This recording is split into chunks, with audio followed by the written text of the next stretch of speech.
2 ദിവസമായിട്ട് എന്താണെന്നറിയില്ല, ഇടതുമുന്നണിയുടെ ഇടത്തെ ഭാഗത്തുനിന്ന് എന്തൊക്കെയോ ഒരു മുറുമുറുപ്പ്. അതിലൊന്നും ഒരു അസൂയം കുശുമ്പിൻ്റെ ഒന്നും ഒരു ആവശ്യമില്ല എന്നുള്ള കാര്യമാണ് എനിക്ക് സൂചിപ്പിക്കാനുള്ളത്. അപ്പൊ അസൂയപ്പെട്ട് ആരോ എന്തോ ചർച്ച ചെയ്തു എന്നാണ് തോന്നുന്നത്. ആ ചർച്ചകളെല്ലാം LDF-നെയും കമ്മ്യൂണിസ്റ്റ് പാർട്ടിയെയും ശക്തിപ്പെടുത്താൻ വേണ്ടിയാണ്.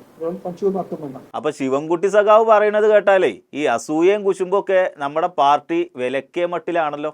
വിലക്കൊന്നും ഇല്ല, ഇല്ലാത്ത വിലക്കുണ്ടാക്കിയതായിട്ട് വ്യാഖ്യാനിക്കില്ല. അതാണ് വിലക്ക്. അപ്പൊ അസൂയപ്പെടുന്നതിന് വിലക്കില്ല അല്ലേ? ലവലേശമില്ല.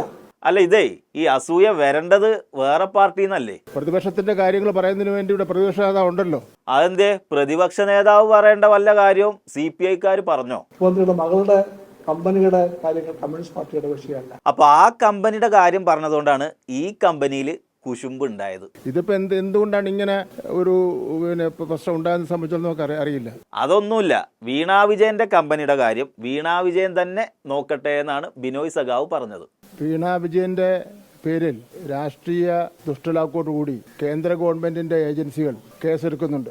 ആ കേസുകൾ കോടതിയുടെ പരിഗണനയിലാണ്, അതുപോലെ അന്വേഷണത്തിന്റെ പാതയിലാണ്. CPI-ക്കാർ കേട്ടല്ലോ, ഇത് വെറും ഒരു കമ്പനിയുടെ കാര്യം മാത്രമല്ല എന്നാണ് ഇതിനെക്കുറിച്ച് വിശദമായിട്ട് പഠിച്ച ശിവൻകുട്ടി സഖാവ് പറയുന്നത്. എന്നാൽ മുഖ്യമന്ത്രിയുടെ മകനോ അല്ലെങ്കിൽ വേറൊരാളോ മകളോ വേറൊരു ബന്ധുവോ ആരെങ്കിലും ഒക്കെ അവരെല്ലാം പൗരന്മാരാണ്, പ്രായപൂർത്തിയായവർ. അവർക്കൊരു കമ്പനി ഉണ്ടാക്കാം, കമ്പനിയുടെ ഭാഗമായിട്ട് ഉടമ്പടി ഉണ്ടാക്കാം, ഒക്കെ ചെയ്യാം.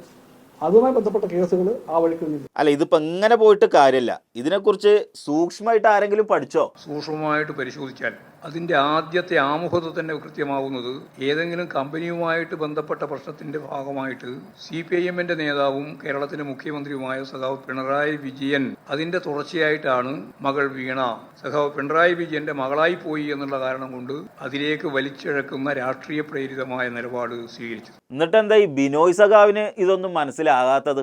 ബഹുമാനപ്പെട്ട ശ്രീ ബിനോയ് വിശ്വം വീണാ വിജയന്റെ കേസിൽ അങ്ങനെ ഉത്കണ്ഠപ്പെടേണ്ട യാതൊരു ആവശ്യവുമില്ല എന്നുള്ളതാണ് എനിക്ക് സൂചിപ്പിക്കാനുള്ളത്. ബിനോയ് സഖാവേ, ഇവര് രണ്ടാളും പറയണത് കേട്ടിട്ട് നിങ്ങൾക്ക് മനസ്സിലായിട്ടില്ലെങ്കിൽ പാർട്ടിക്കറിയാം ഇത് നോക്കാനെന്ന്. കമ്മ്യൂണിസ്റ്റ് പാർട്ടിയുടെ നിലപാട് ഞാൻ പറഞ്ഞു, മുഖ്യമന്ത്രിയുടെ കൂടെ കമ്മ്യൂണിസ്റ്റ് പാർട്ടി നിൽക്കും.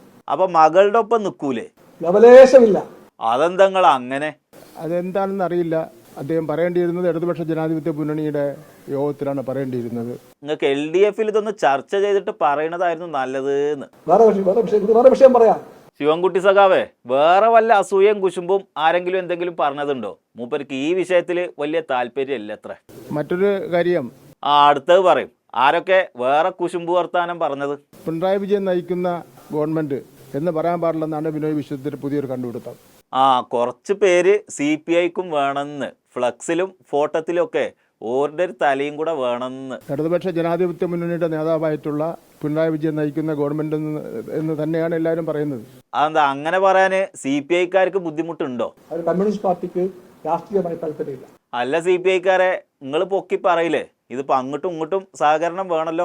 ഇനി ബിനോയ് വിശ്വം മുഖ്യമന്ത്രിയായാലും ബിനോയ് വിശ്വം നേതൃത്വം കൊടുക്കുന്ന ഇടതുപക്ഷ ജനാധിപത്യ മുന്നണി എന്ന് തന്നെയായിരിക്കും പറയാൻ വേണ്ടി പോകുന്നത്. അപ്പൊ ബിനോയ് വിശ്വം മുഖ്യമന്ത്രി ആകുന്നത് വരെ തൽക്കാലം CPI-ക്കാർ കാത്തിരിക്കുക. എത്ര മനോഹരമായ നടക്കാത്ത സ്വപ്നം.